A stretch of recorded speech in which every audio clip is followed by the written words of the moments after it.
ಸ್ನೇಹಿತರೆ ನಮಸ್ಕಾರ. S R by ಮತ್ತೊಂದು ವಿಡಿಯೋಗೆ ಸ್ವಾಗತ ಸುಸ್ವಾಗತ ಅಂತ ಹೇಳ್ತಾ ಸ್ನೇಹಿತರೆ ಇವತ್ತಿನ ವಿಡಿಯೋದಲ್ಲಿ ನಾನು ಮಹಾಲಕ್ಷ್ಮಿ ಯೋಜನೆ ಬಗ್ಗೆ ಮಾಹಿತಿನ ತಿಳಿಸ್ಕೊಡ್ತೀನಿ. ಸ್ನೇಹಿತರೆ ಈಗಾಗಲೇ ನ್ಯೂಸ್ನಲ್ಲಿ ತುಂಬಾ ವೈರಲ್ ಆಗ್ತಿದೆ.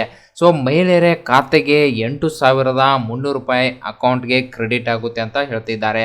ಸ್ನೇಹಿತರೆ ಈಗಾಗಲೇ ಮಹಿಳೆಯರ ಖಾತೆಗೆ 2,000 ರೂಪಾಯಿ ಅಕೌಂಟ್ಗೆ ಜಮೆ ಆಗ್ತದೆ. ಅದು ಗೃಹಲಕ್ಷ್ಮಿ ಯೋಜನೆಯ ಹಣ ಈಗ ಪ್ರತಿ ತಿಂಗಳು ಏನಾಗ್ತಿದೆ ಅವರ ಬ್ಯಾಂಕ್ ಖಾತೆಗೆ ಜಮೆ ಆಗ್ತಿದೆ. ಇದರ ಜೊತೆಗೆ ಮತ್ತೊಂದು ಸರ್ಕಾರ ಗುಡ್ ನ್ಯೂಸ್ನ ಕೊಟ್ಟಿದೆ. ಪ್ರತಿಯೊಂದು ಮಹಿಳೆಯರ ಕುಟುಂಬದ ಮುಖ್ಯಸ್ಥರಿಗೆ 8,300 ರೂಪಾಯಿ ಪ್ರತಿ ತಿಂಗಳು ಕ್ರೆಡಿಟ್ ಆಗುತ್ತೆ ಅಂತ ಹೇಳ್ತಿದ್ದಾರೆ.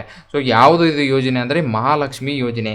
ಸೊ ಈ ಮಹಾಲಕ್ಷ್ಮಿ ಯೋಜನೆ ಕೇಳಿದ ತಕ್ಷಣ ಮಹಿಳೆಯರು ಏನು ಮಾಡ್ತಿದ್ದಾರೆ, ಈಗ ಬ್ಯಾಂಕ್ಗೆ ಹೋಗ್ತಿದ್ದಾರೆ. ಸೊ ಬ್ಯಾಂಕ್ಗೆ ಹೋಗ್ತಿದ್ದಾರೆ, ಇಲ್ಲಂದರೆ ಪೋಸ್ಟ್ ಆಫೀಸ್ಗೆ ಹೋಗಿ ಅಲ್ಲಿ ನಮ್ಮ ಅಕೌಂಟ್ನ ತೆಗೀರಿ ಮತ್ತು ನಮಗೆ DBT ಲಿಂಕ್ ಹಾಕಬೇಕು. ಸೊ ಆಧಾರ್ ಸೀಡಿಂಗ್ ಆದರೆ ಮಾತ್ರ ಸರ್ಕಾರದ ಯಾವುದೇ ಒಂದು ಯೋಜನೆ ಆಗುತ್ತೆ ನಿಮಗೆ ಸಿಗುತ್ತೆ ಅಂತ ಹೇಳ್ಬೋದು. ಸೊ ಆ ಯೋಜನೆ ನಿಮಗೆ ಸಿಗಬೇಕಂದ್ರೆ ಆಧಾರ್ ಸೀಡಿಂಗ್ ನಿಮಗೆ ಬ್ಯಾಂಕ್ಗೆ ಆಗಿರಬೇಕಾಗುತ್ತೆ. ಸೊ ಅಲ್ಲಿ ಹೋದಾಗ ನಮ್ಮ ಮಹಾಲಕ್ಷ್ಮಿ ಯೋಜನೆಗೆ ಅರ್ಜಿನ ಹಾಕಿಕೊಡಿ ಅಂತ ಅಧಿಕಾರಿಗಳನ್ನು ಅಲ್ಲಿ ಬಿಡಿಸ್ತಿದ್ದಾರೆ. ಸೊ ಇನ್ನೂವರೆಗೆ ಯಾವುದೇ ರೀತಿಯ ಅಪ್ಡೇಟ್ ಬಂದಿಲ್ಲ ಸ್ನೇಹಿತರೆ. ಮಹಾಲಕ್ಷ್ಮಿ ಯೋಜನೆ ಇದು ಕಾಂಗ್ರೆಸ್ ಸರ್ಕಾರದ ಹೊಸ ಯೋಜನೆ ಆಗಿರುತ್ತೆ. ಕೇಂದ್ರ ಸರ್ಕಾರದಲ್ಲಿ ಏನಾದರೂ ಬಹುಮತದಿಂದ ಕಾಂಗ್ರೆಸ್ ಸರ್ಕಾರ ಏನಾದರೂ ಬಂದರೆ ಮಾತ್ರ ನಿಮಗೆ ಮಹಾಲಕ್ಷ್ಮಿ ಯೋಜನೆ ಸಿಗುತ್ತೆ ಅಂತ ಹೇಳ್ಬೋದು.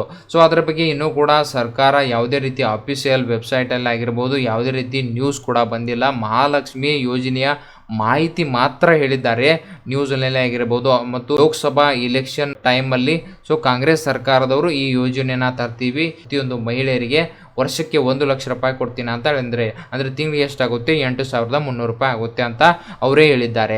ಸೊ ಇನ್ನೂ ಕೂಡ ಅದರ ಬಗ್ಗೆ ಅಪ್ಡೇಟ್ ನ್ಯೂಸ್ ಯಾವುದೇ ರೀತಿ ಬಂದಿಲ್ಲ. ಏನಕ್ಕಾಗಿ ಅಂದರೆ ಲೋಕಸಭಾ ರಿಸಲ್ಟ್ ಯಾವಾಗ ಬರುತ್ತೆ ಅಂದರೆ June 4ರಂದು ಬರುತ್ತೆ. ಸೊ June 4ರಂದು ಬಂದರೆ ಏನಾಗುತ್ತೆ, ಆ ರಿಸಲ್ಟ್ ಬಂದಾಗ ಕಾಂಗ್ರೆಸ್ ಸರ್ಕಾರ ಬರುತ್ತಾ ಅಥವಾ BJP ಸರ್ಕಾರ ಬರುತ್ತಾ ಅಂತ ಕಾದು ನೋಡಬೇಕಾಗುತ್ತೆ. ಒಂದು ವೇಳೆ ಕಾಂಗ್ರೆಸ್ ಸರ್ಕಾರ ಏನಾದರೂ ಬಂದರೆ ಅಧಿಕಾರನ ಹಿಡಿದ್ರೆ ಸೊ ಪ್ರತಿಯೊಂದು ಕುಟುಂಬದಲ್ಲಿ ರೇಷನ್ ಕಾರ್ಡ್ ಮುಂದೆ ಯಾರು ಇರ್ತಾರೆ ಅಂದರೆ ಕುಟುಂಬದ ಮುಖ್ಯಸ್ಥ ಮಹಿಳೆ ಯಾರಿರ್ತಾರೆ ಅಂಥವರ ಖಾತೆಗೆ 8,300 ರೂಪಾಯಿ ನಾವು ಕೊಡ್ತೀವಿ ಅಂತ ಹೇಳಿ ಭರವಸೆಯನ್ನು ರಾಹುಲ್ ಗಾಂಧಿ ಅವರು ಈಗಾಗಲೇ ಇಲ್ಲಿ ಸುಮಾರು ಸರ್ತಿ ಇದರ ಬಗ್ಗೆ ಚರ್ಚೆ ಕೂಡ ಮಾಡಿದ್ದಾರೆ. ಸೊ ನಂತರ ಇಲ್ಲಿ ಸಿದ್ದರಾಮಯ್ಯ ಅವರು ಕೂಡ ಈ ಮಹಾಲಕ್ಷ್ಮಿ ಯೋಜನೆ ತರ್ತೀವಿ ನಾವು ಇದರ ಬಗ್ಗೆ ತುಂಬಾ ವೈರಲ್ ಆಗಿತ್ತು. ಈಗಾಗಲೇ ನ್ಯೂಸ್ ಚಾನೆಲಲ್ಲಿ ಕೂಡ ಇದರ ಬಗ್ಗೆ ಚರ್ಚೆ ಆಗ್ತಿದೆ. ಸೊ ನೋಡ್ಬೋದು ಈ ಒಂದು ಯೋಜನೆ ನಿಮಗೆ ಏನಾದರೂ ಬಂದರೆ ಅಫಿಷಿಯಲ್ ವೆಬ್ಸೈಟಲ್ಲಿ ಏನಾದರೂ ಅನೌನ್ಸ್ ಆದರೆ ನಿಮಗೆ ಅದರ ಬಗ್ಗೆ ಮಾಹಿತಿನ ತಿಳಿಸ್ಕೊಡ್ತೀವಿ. ಯಾವ ರೀತಿ ಅರ್ಜಿಗಳನ್ನು ಹಾಕಬೇಕು, ಯಾರು ಹಾಕಬೇಕು, ಅರ್ಹತೆಗಳು ಏನೇನು ಇರುತ್ತೆ ಅಂತ ಅದರ ಬಗ್ಗೆ ಸಂಪೂರ್ಣವಾದ ಮಾಹಿತಿನ ತಿಳಿಸ್ಕೊಡ್ತೀನಿ.